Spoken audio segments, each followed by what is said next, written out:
देश के बड़े हिंदू नेता माने जाते हैं सीएम योगी आदित्यनाथ। हरिशंकर तिवारी के हाथा से योगी को मिली है बहुत बड़ी चुनौती। अखिलेश यादव को मुख्यमंत्री बनाने का दावा करने वाले हरिशंकर तिवारी के विधायक बेटे विनय शंकर तिवारी ने किया निजी हमला। योगी की धार्मिक आस्था पर दिया विवादित बयान। नाथ संप्रदाय बौद्ध धर्म के वज्रयायनी शाखा से निकला हुआ संप्रदाय है। सनातन हिंदू धर्म का विरोधी है योगी का नाथ संप्रदाय। हिंदू नहीं, बौद्ध धर्म की शाखा है योगी आदित्यनाथ का नाथ संप्रदाय। धर्माचार्य इस मुद्दे पर करें शास्त्रार्थ। नाथ संप्रदाय सनातन से एक अलग परंपरा है और सनातन धर्म के विरोध में नाथ संप्रदाय निकला हुआ है। नाथ संप्रदाय बना ही क्यों? नाथ संप्रदाय इसीलिए बना उन लोगों का जिन लोगों ने नाथ संप्रदाय को बनाने का काम किया, उनका सनातन में विश्वास नहीं था। द इंडियन ओपिनियन के प्रधान संवाददाता दीपक मिश्रा के साथ देखिए अखिलेश यादव के नए हमसफर चिल्लू पार के विधायक विनय शंकर तिवारी का विस्फोटक इंटरव्यू।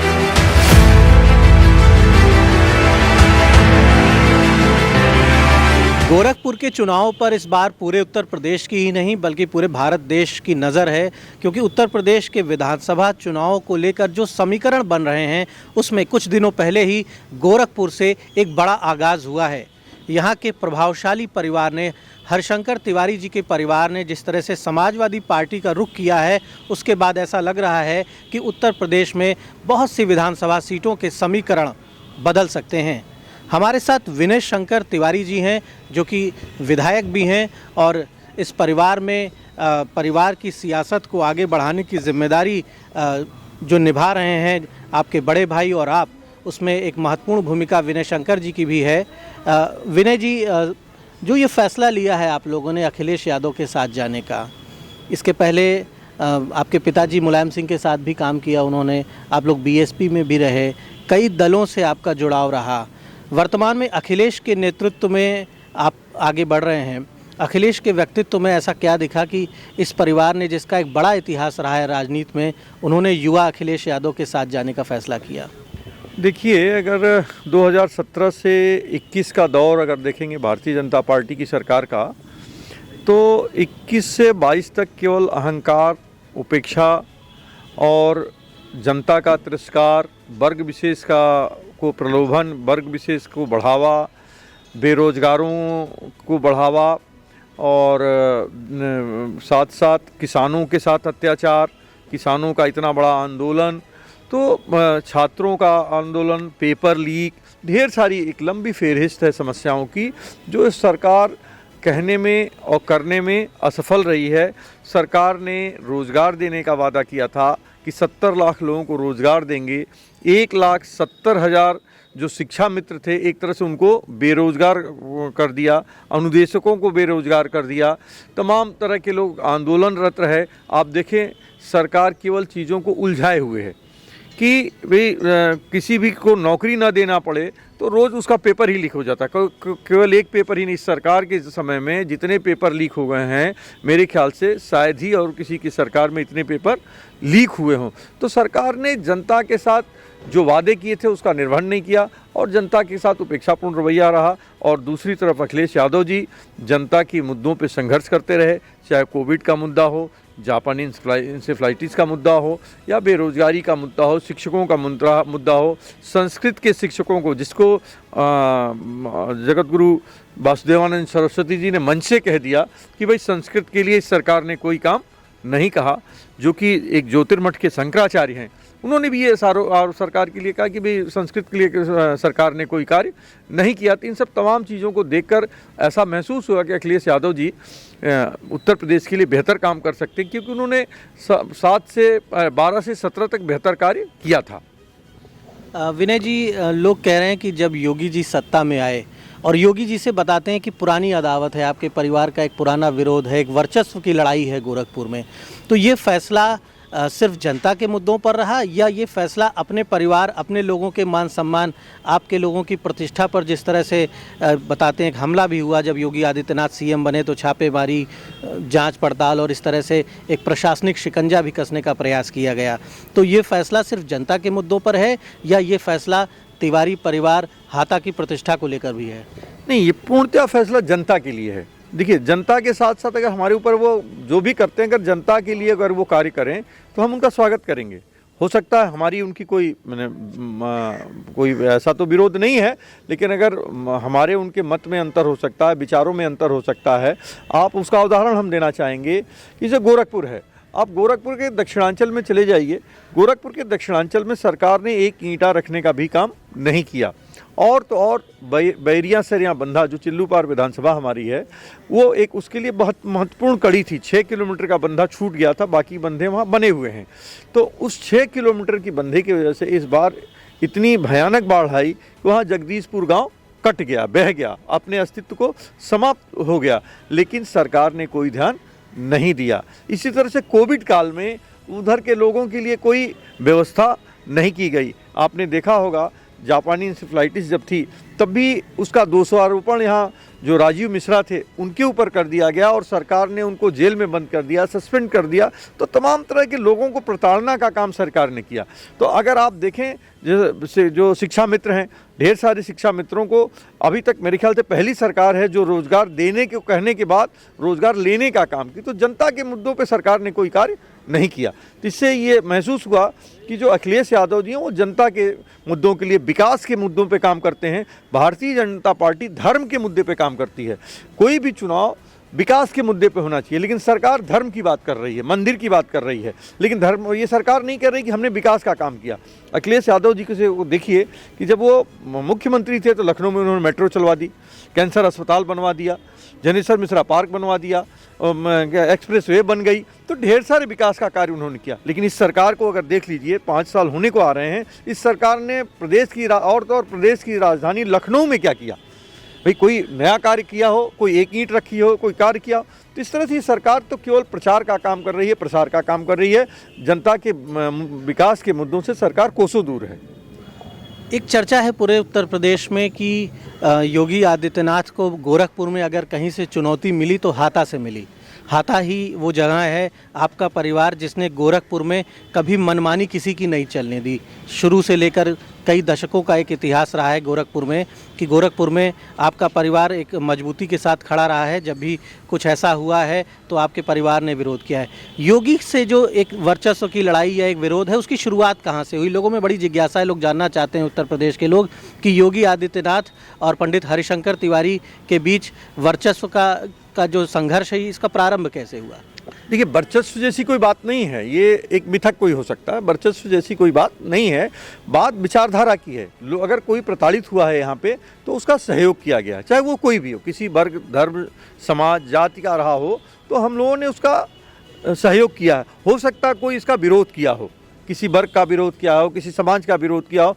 हम लोगों ने, हमारे परिवार ने समाज के जो उपेक्षित लोग हैं या जो पीड़ित पक्ष है उसको सहयोग करने का काम किया है, न कि उसको प्रताड़ित करने का काम किया है। कुछ लोग यदि उसको प्रताड़ित किए भी हैं तो उनके साथ हम जो पीड़ित पक्ष के साथ खड़े हैं। जैसे अभी अंकुर शुक्ला की यहाँ पे हत्या हो गई गोरखपुर में, आपने सुना होगा, देखा होगा।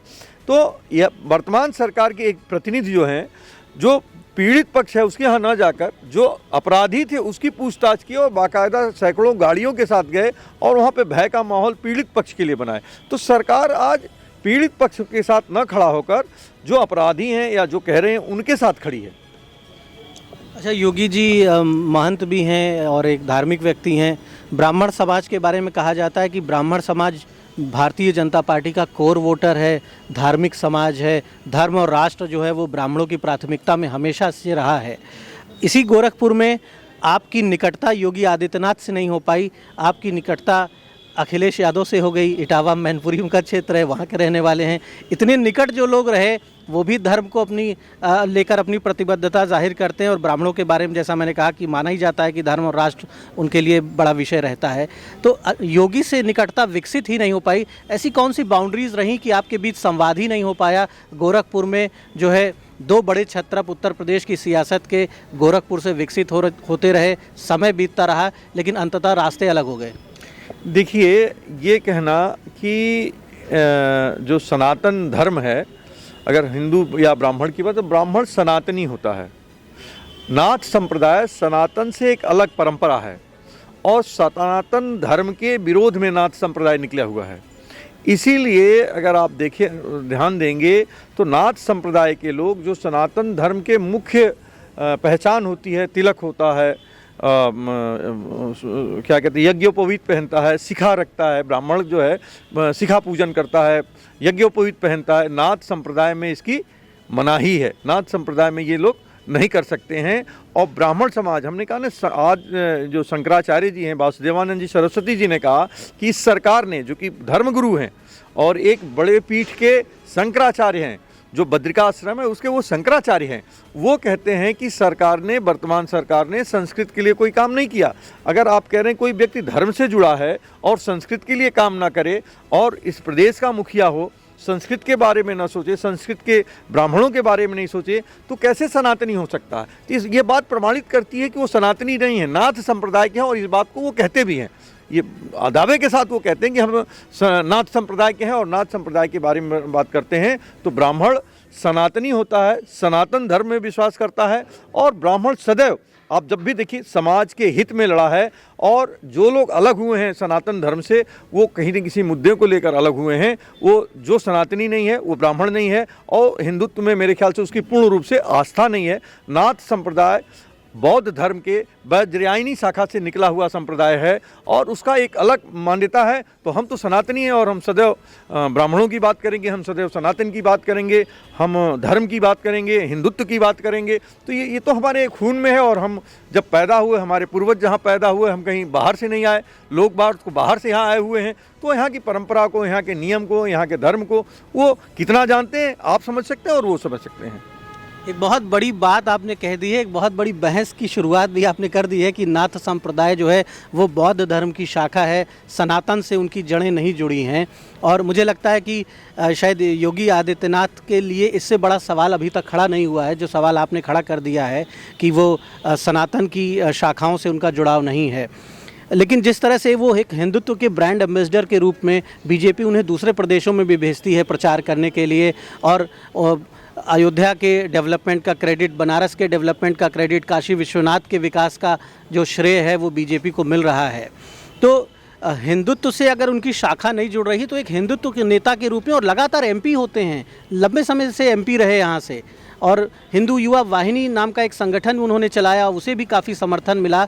तो आखिर ये भ्रम, अगर भ्रम है, ये सच्चाई नहीं है कि वो हिंदू नेता नहीं है, तो ये सच्चाई, ये झूठ है अगर, तो ये झूठ कैसे सफल हो गया इतने लंबे समय तक? देखिए, भारतीय जनता पार्टी को झूठ को सच करने की आदत है और सच करने का उसका कार्य है।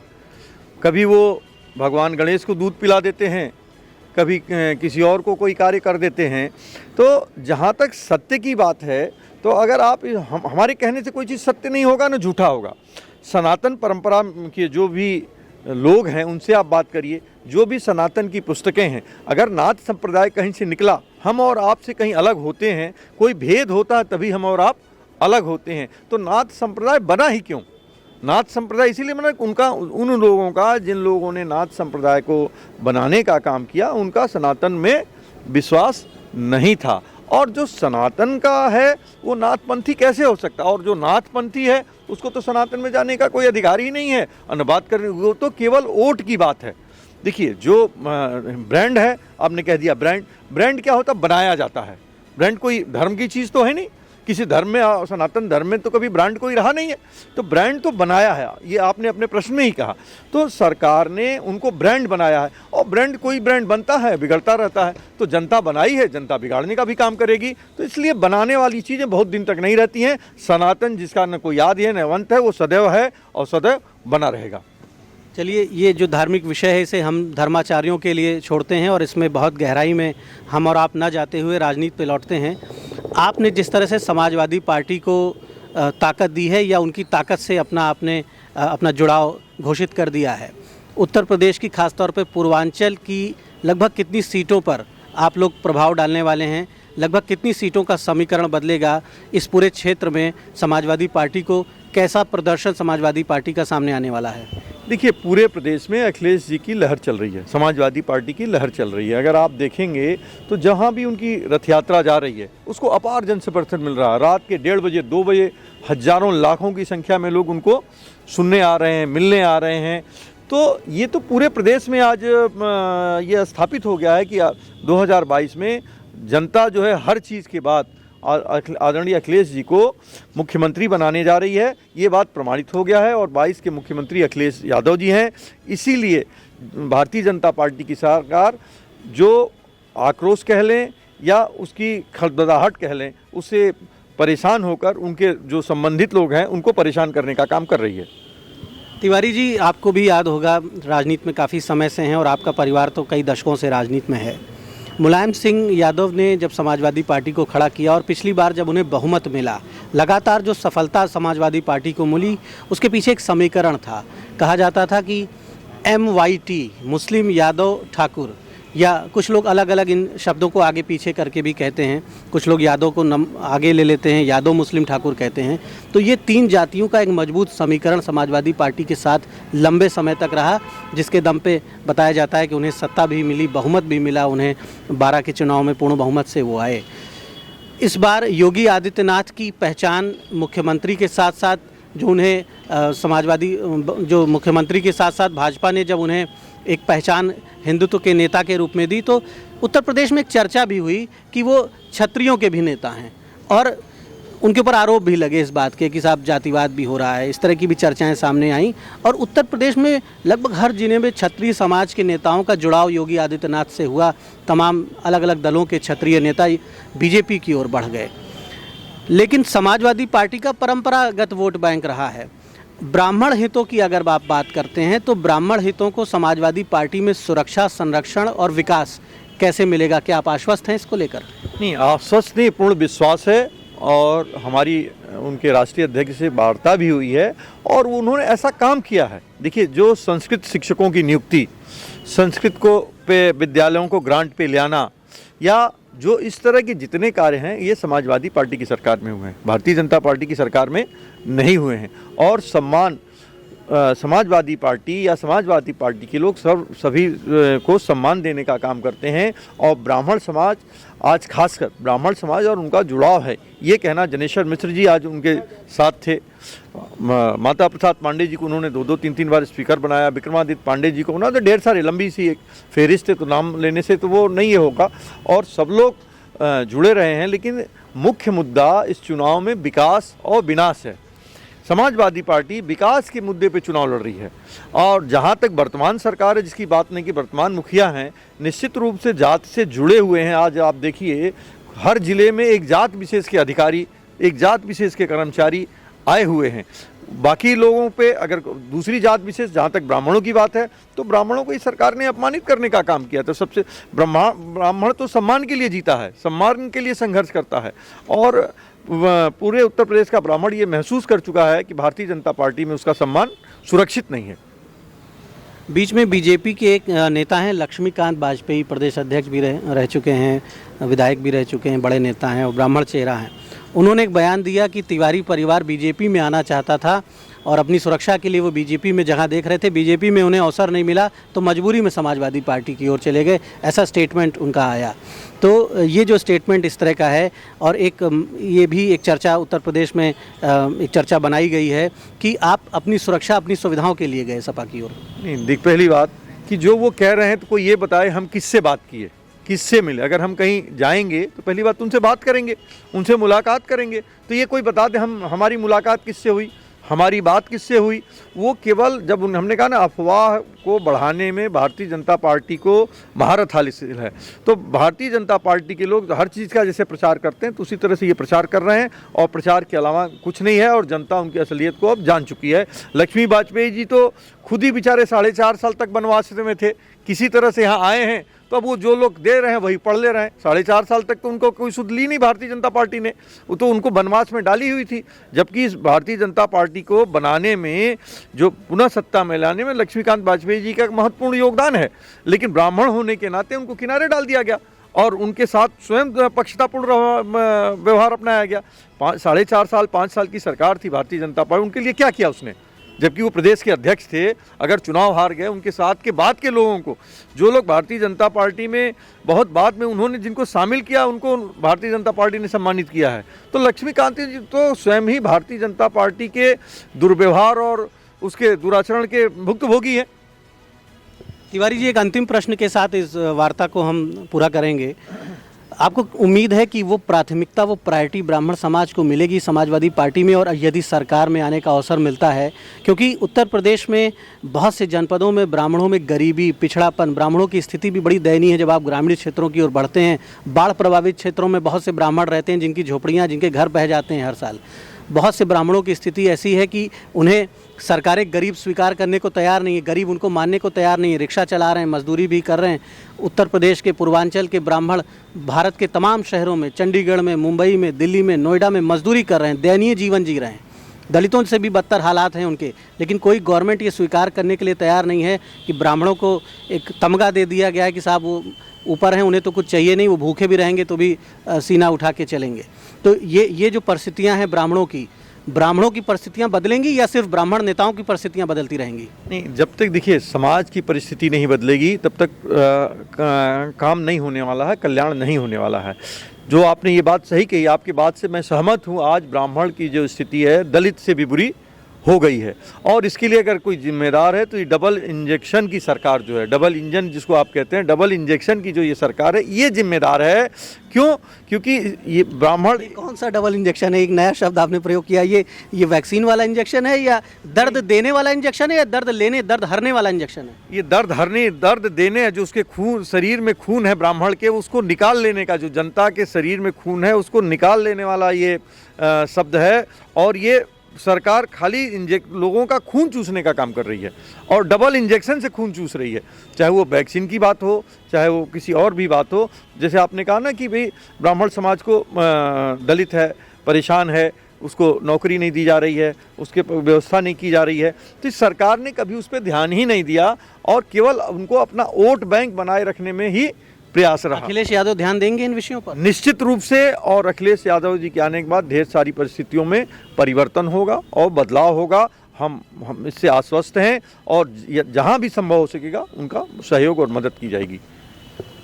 विनय तिवारी जी आश्वस्त हैं, हाथा आश्वस्त है। गोरखपुर में तिवारी जी का पूरा परिवार, उनके समर्थक आश्वस्त हैं कि अखिलेश यादव की नीतियों में, समाजवादी पार्टी की नीतियों में प्राथमिकता मिलेगी ब्राह्मणों की। और इसी दम पर, इस भरोसे के दम पर ये एक और भरोसा देते हैं कि पूर्वांचल में ही नहीं, पूरे उत्तर प्रदेश में परिवर्तन होगा। ब्राह्मण समाजवादी पार्टी को वोट करेंगे और अखिलेश यादव को फिर से मुख्यमंत्री बनाएंगे। साथ ही साथ दो बड़ी बातें निकलकर यहाँ पर आई हैं जो इन्होंने कही हैं, और तर्क के साथ कही हैं। योगी आदित्यनाथ के सामने एक बड़ा सवाल खड़ा कर दिया है, नाथ संप्रदाय को लेकर, सनातन धर्म से उनके जुड़ाव को लेकर एक सवाल खड़ा कर दिया है। साथ ही साथ ये भी एक आरोप लगा दिया है कि जो डबल इंजन है वो विकास का डबल इंजन नहीं है, वो डबल इंजेक्शन है जो कि जनता को कमज़ोर कर रहा है, और ब्राह्मणों को भी उस डबल इंजेक्शन ने कमज़ोर किया है। इस तरह का एक गंभीर आरोप भी बीजेपी के ऊपर तिवारी परिवार ने लगाया है। ये देखने वाली बात होगी कि जनता इस परिवार के भरोसे पर कितना खरा उतरती है और इनकी अपील को समझते हुए 2022 में कैसा फैसला लेती है। द इंडियन ओपिनियन के लिए गोरखपुर से दीपक मिश्रा।